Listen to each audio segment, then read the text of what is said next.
Hearts and Hands Clinic hosted their annual event, Grillin' for Healin', on Saturday, March 29th. The Brooklet Kiwanis Club Fair hosted their first egg hunt on Saturday, April 5th. Georgia Southern's University Programming Board hosted a weekend drive-in movie on February 27th next to the Georgia Southern Practice Stadium. Anderson's General Store of Statesboro hosted their annual Chick Day on Saturday, March 8th from 10 a.m. to 1 p.m. Chick Day celebrated all things chick-related, ranging from chicken racing, chicken talent shows, and selling baby chicks. Marketing Director Rachel Wiggins tells me the different types of customers who arrived at the event. We reach a very wide group and type of people. You could have families who just want to bring their kids to an event, and then you could have farmers who want to buy more chickens for their farm, and you could also get people who are new to chickens and they're just starting to learn that you can have chickens in your backyard. The event hosted 2 separate Easter egg hunts for children 0 to 4 and 5 to 12. Local vendors offered food, crafts, and goods for the customers to enjoy. The purpose of Chick Day is to provide a service for our community. People love to get chickens. They love to be sustainable and grow their own eggs and just rely on themselves, and so it's a great way for them to do that, to come get chickens here, and then just to really host an event that's safe and friendly for kids to attend, and it's just a way to give back to the community. Anderson's General Store has hosted this annual chicken event every March for the past 17 years. For a family-friendly fun event, join Anderson's Chicken Day next March. This is Gracie Higgins reporting Statesboro for your newsroom. Hearts and Hands Clinic provides free medical health care for low-income medically uninsured residents of Bullitt County. In order to raise funds for residents, the clinic hosted their annual barbecue competition between 10 different teams. Each team is sponsored by different organizations from the county. I am incredibly grateful because it's so difficult.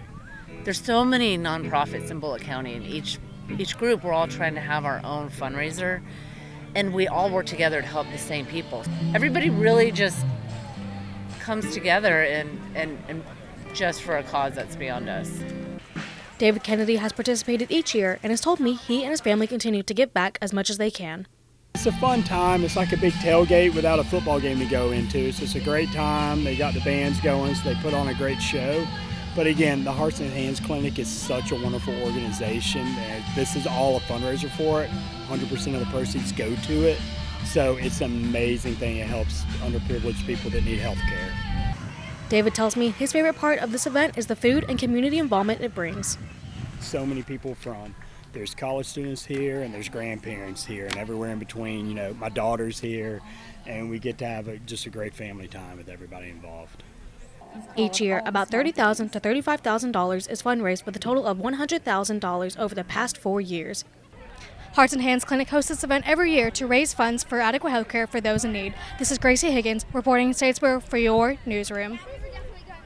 Statesboro's Nats Landing hosted their 3rd Galentine's Day event on Monday, February 10th from 5 to 8.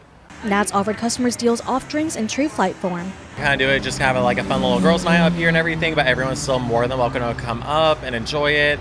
It's a fun little thing. We have some people coming out to do their little booths of like permanent jewelry and trucker hats. You're also more than welcome to come up and get food, drinks, stuff like that.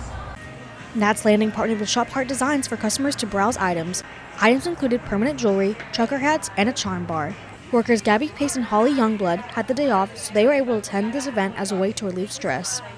I'm just the grab a friend and go type of person. Sometimes it's planned, sometimes it's unplanned. Like, it just, whatever I'm feeling sometimes. Also, balance, homework, school, all that. So when I have a free night, it's fun to get out and do like activities like this.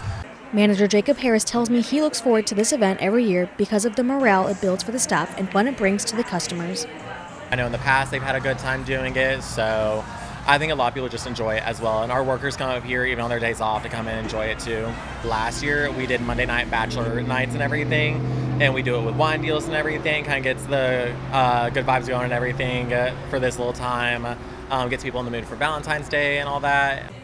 Customers enjoyed their time at Nats bonding with friends and making activities. We did the same exact thing last year, and I actually got my permanent jewelry stuff in here, and she texted me and she was like, hey, we're doing it again, do you want to come back out? And I was like, absolutely, because I mean, it's my favorite jewelry that I got. Nats Landing hosts events like this to bring the community closer together.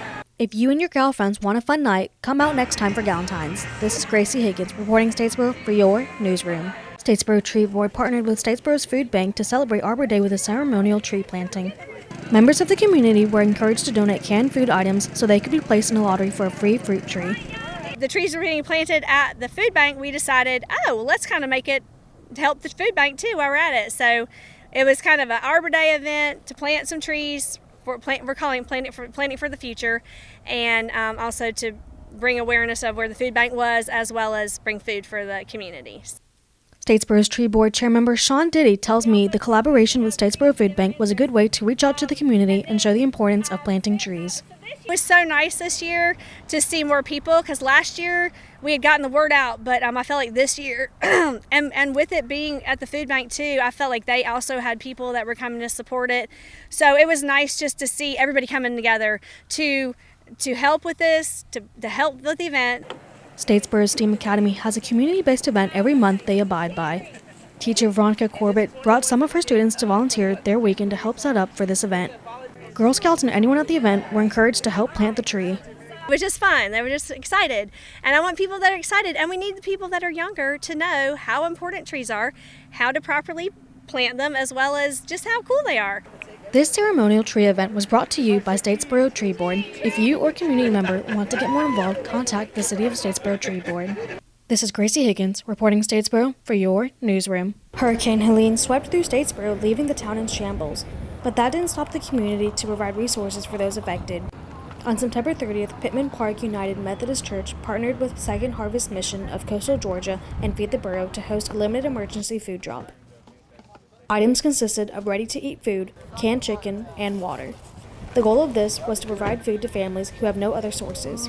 We knew that we could open and we had power and water. I did an initial assessment of our campus at about 7 in the morning. And we knew we had power and water, and we thought we've got to do something for our community because we have the capacity to do it. Pittman Park Senior Pastor Jonathan Smith contacted Athletic Director Jared Banco for assistance. When I realized that our volunteers were getting tired, it was easy for me to make the call to Jared to say, hey, could you give us some help? And he said, I'm not in town, but I'll get on the phone. And within 10, 15 minutes, he had a whole host of athletic teams lined up to come serve here at Pittman Park. Georgia Southern athletes and volunteers around the community helped guide cars to receive cases of water, pallets of food, and refillable water coolers. Pittman Park also provided showers from 1 p.m. to 7 p.m. and hot meals at 5 p.m. for those in need. We actually enjoy doing type stuff like this. It makes us feel good that we're able to come out and help and give back to the community. It's been hot. Yeah. It's been hot. That's about it, though. But you can't really complain about the heat because you're doing such a good thing. Like the rest of Statesboro, Pittman Park is hoping the community can turn back to normal after Helene. This is Gracie Higgins reporting Statesboro for your newsroom. The organization partnered with the City of Brooklet to bring the community together. The egg hunts were divided into 3 age groups to ensure a fair experience for all children. In addition to the egg hunt, a bouncy house, slide, and various games were there for children to enjoy. President Jeff Graham tells me why they started this Easter egg hunt. Everything's always done at the fall, and it's a wonderful time, everybody gives thanks, and then we go into Christmas, and we've always been very busy. But we always kind of neglected Easter and some of the spring festivals, and we always thought in the back of our minds that, it would be really neat that we did something in the spring of the year. Jeff tells me his experience working with the Kiwanis Club Fair has given him a chance to be part of something bigger than himself. If somebody invited me once upon a time, I came and checked it out, and I stayed. And so now I'm serving as their president, and it's just a wonderful feeling. And then to see this come together and to have this much of a turnout, it's just really a good blessing. Publicity Chair member Jason Norton tells me he was shocked at the turnout from this event. Seems like it's something that the community is enjoying and has come out and wanted to be a part of. I know this time of year there is a lot of things going on, but to have something here just in our community and for this part of the county, I think is great. Jeff tells me they plan to do this event in the future due to turnout and the community involvement it brings. This is Gracie Higgins reporting Statesboro for your newsroom.